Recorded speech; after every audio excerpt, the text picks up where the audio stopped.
Hi, it's Penny here, and this is going to be my series review for the Lady Astronaut series by Mary Robinette Kowal. I am filming this while it's pouring with rain outside and very stormy, so if you hear any weather, sorry, I guess. But let's talk about these books. So if you haven't heard about this series, it is an alternate history where basically in the 50s, a meteorite hit the Earth in Washington, D.C., I think, which, along with the initial disaster that is, also sets in motion things where the Earth is no longer going to be habitable, and that in turn accelerates the space program and space exploration. And primarily we're following Alma York, who used to be a pilot as well as like a calculator or a mathematician. So she's highly skilled and highly qualified to be involved in this space program. But because sexism, she has to really fight for her position within that. Now, I often don't like historical fiction that much. I find for some reason a lot of the historical context bores me, or I'd rather get it in a non-fiction format rather than a fiction format. But I think this series balanced it really well, and maybe it's the sci-fi element that also pulled me in because I do like my sci-fi. But you can definitely tell within this book series that Mary Robinette Kowal has done a lot of historical research. Most of the books, or at least some of them, start each of the chapters with little newspaper clippings or something like that. And through those, you get a lot of historical details. And I think especially if you really like history, particularly US history, then I think you'd really appreciate all the research that's gone into this series. And along with the historical research, there's also a lot of technical and like space research, which was very impressive. I will say, I think it had its pros and cons. It definitely made the story feel much more realistic and made everything much more believable. But on the downside, sometimes the level of details that would be included kind of took away from the plot and like slowed down the pacing. And I think actually this is something I struggle with in historical fiction a lot, because obviously these authors do a lot of research. They want to put all that research into the book so that it's not wasted, and because they're so excited about everything they've learned. But sometimes all those details get in the way of the plot. So I like the details when it's making things seem more real and more believable. And sometimes I like it when the details are just interesting enough for their own sake. But there's definitely a few times in this series where there's a level of detail that was a little bit much for me. But again, if you're really interested in space exploration and the processes around that, not just the science around it, but a lot of the like processes and the ways that they make sure things get done properly and safely, like all the checklists and procedures, all of that. If you're interested in that, then you get so much of that in this series. So before I get any further, let me just go through book by book and give you an overview of what it's about. So firstly, we have The Calculating Stars, the first book. This one we're following Alma as she tries to get involved with the space program. As I said, she's like massively qualified, but she ends up kind of being brought in more as a marketing tactic and then has to spend more time proving that she really deserves to be there. So this book primarily is all focused around Alma and her earning her place on the initial trip to the moon. Then The Fated Sky, the second book, also follows Alma, and this time she's on a mission to Mars, the first mission to Mars. And this one really focuses on a lot of interpersonal conflicts because this is an international mission and a lot of the people have differing values that cause quite a lot of conflict. Then we have The Relentless Moon, and I think actually this might be my favorite book in the series. It is actually the thickest book in the series, and in this one we actually follow Nicole, who is another Lady Astronaut and also the wife of a man who has aspirations to become president. So there's quite a lot of political aspects to this story as well. And Nicole is part of the first colony being set up on the moon, during which a lot of things happen, a lot of things go wrong. And Nicole's kind of put in a position where she has to try and work out who is the cause of what's happening, while also, of course, dealing with her own personal struggles. And I think that's something the series does really well, is it's dealing with like kind of big global scale issues, but it balances it really well with the personal story and the fact that these are just people trying to do what needs to be done. Then lastly, we have The Martian Contingency, which was just released this year. This is probably my least favorite in the series. And in this one, we're back following Alma, and now she is part of the first Martian colony. To be honest, unless you love this series, I would probably say you can skip this book. It's quite unfocused, and because it's trying to deal with so many things while not really being that long, I feel like it doesn't really get into enough of them in any depth. Like there's a lot of depth in detail, but not necessarily, in my opinion, a lot of depth in meaning. So, not my favorite. Also, I think the series is finished at this point, but there is, of course, definitely more scope for books in this world. I don't think that's what's going to happen, but it's possible. And there is also already a bunch of other short stories set in this world. So definitely one of the strengths in this series is the characters. There's such a range of characters, and because these books deal quite heavily with feminism and racism or anti-racism, let's frame it in the positive the same way as feminism is. So the diverse cast of characters really supports those themes, and all the different characters feel very realistic. Also, our main two characters, both Alma and Nicole, are both very driven and capable, and I think it's very satisfying following along with them, but they're also not like Mary Sue's. They're also both flawed in their own ways. Alma specifically struggles very heavily with anxiety. Also in the first book, initially she's really pushing for women to have been involved, but she also very quickly discovers that there's a bunch of women of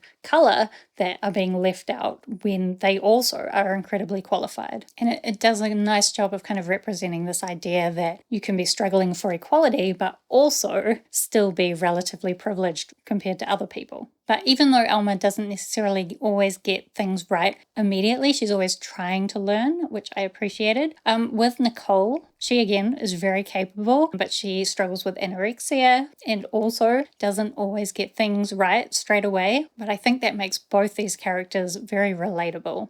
Then in terms of the writing for this book series, it is very straightforward writing and quite direct, which I do think suits the characters particularly well. It does mean that at times there isn't necessarily a lot of subtlety, and that is a criticism I often see about the series, is that it's quite heavy-handed in the way it deals with a lot of its themes. I do think that that is sometimes true, but I also don't know if it's always a bad thing. Like, I appreciate that the message of these books is very clear, and if you want more nuance and more depth to these ideas, well, there's certainly other books that you could get into, but I still think these books are a really great starting place. The biggest criticism I would have about the writing style is just the amount of space sex puns. I think maybe that's why The Relentless Moon was my favorite book, because I think there were a lot less. It's more of an Alma thing, so more of the other books in the series, where it's just constantly, whenever she talks about her husband or whenever she's talking to him, they will use space puns to talk about sex. And especially in The Martian Contingency, where one of kind of the core themes of the book is about pregnancy in space and also potentially abortion in space. Like in this book, so many space sex puns. And I just could have done with none, but be prepared, I guess. So then lastly, I did also just want to go through some of the themes of this book series, because I think the themes in this book series are so much of what the books are actually about. So obviously we have feminism and racism, as I already said. And then with Alma, we have anxiety. With Nicole, we have anorexia. I will say I'm pretty sure the third book made mention of the idea that not everybody experiences anorexia the same, but this is one experience. And I appreciated that it made that point. Obviously, it also talks about climate change, because this is some kind of accelerated climate disaster, and also just natural disasters in general. The idea that when this meteorite initially hit the Earth, a large amount of people were killed, and that has had a lasting impact on the survivors. Then as well, there's kind of a bunch of health themes. So there's some talk of vaccines in the third book again. My favorite. This book is set during the polio epidemic that actually happened in history, right? And people end up with polio on the moon, and it's quite intense. But they have a vaccine, and there are a bunch of anti-vaxxers, which at the time this came out, and I guess still even now, sadly, a very relevant conversation to be having. As I already mentioned, the last book does talk about abortion, and then mainly in the short story, but to some degree in some of the other books, I don't want to spoil where, there is some discussion about aging and also like chronic illnesses, or actually poisoning, which is something That's not great. There's also a lot in this series around religion. Alma is Jewish, so that's a large part of her character. And it is, to be honest, part of what I didn't like about the Martian contingency, because when they're setting up this colony on Mars, they are trying to respect everyone's religions from the people that are there, which I didn't mind. But what I did mind was all the details of trying to work out how to celebrate different religious things on Mars, like details all about like how do you calculate when you should be celebrating these things, because obviously Mars doesn't have the same days or the same calendar, but also they have limited supplies, so they're trying to work out like what is okay and what is not okay in terms of compromising all their like religious traditions. And I just don't care that much about the details of religion, so I found that a little bit frustrating. Like, I didn't mind the religion, I guess, in the earlier books where it was just a part of who Alma was, and I kind of liked that inclusion. But in the final book, the details got to be too much for me. Then also in this book series, there's a lot about leadership and governance. Part of this is Alma coming up against leadership when she disagrees with them or when she's trying to get them to take her on board. But then in the final book, Alma has more of a leadership position herself that she's really struggling with, which is possibly my favorite part of this book. Unfortunately, there wasn't quite enough of it for my preference. But also in The Relentless Moon, as I mentioned, Nicole's husband has aspirations to be the president, and so there's a lot around her as the potential first lady and like the things that he's doing. Also in this one, there is a terrorist group called Earth First. Their argument is that we shouldn't be wasting so much money on the space program. We should instead be focusing on taking care of people on Earth while natural disasters are escalating and things are getting worse and worse. And they do, in fact, try to sabotage the moon mission. And then Nicole on the moon colony has somewhat of a leadership position as well. I'm actually also remembering a large part of the Martian contingency is this idea that they're setting up a colony on the moon, so then when they get orders from Earth that tell them to do things that they disagree with, like, do they always have to do what Earth says? Like, at what point are they going to make their own decisions and govern themselves? I like that part of this book too. This is my least favorite, but it had some redeeming qualities. Actually, I'm looking now at the series and I'm thinking that my favorite ones in the series were definitely the ones that involved the moon, the first one and the third one. And the Martian ones, I didn't enjoy as much. I will also say you could read The Calculating Stars as a standalone and potentially The Relentless Moon as well. But if you are going to read The Fated Sky, you'll definitely want to have read The Calculating Stars first. And I also would recommend, if you are going to read The Martian Contingency, to not leave it too long after you read The Fated Sky, because there are a lot of references in The Martian Contingency to things... Oops.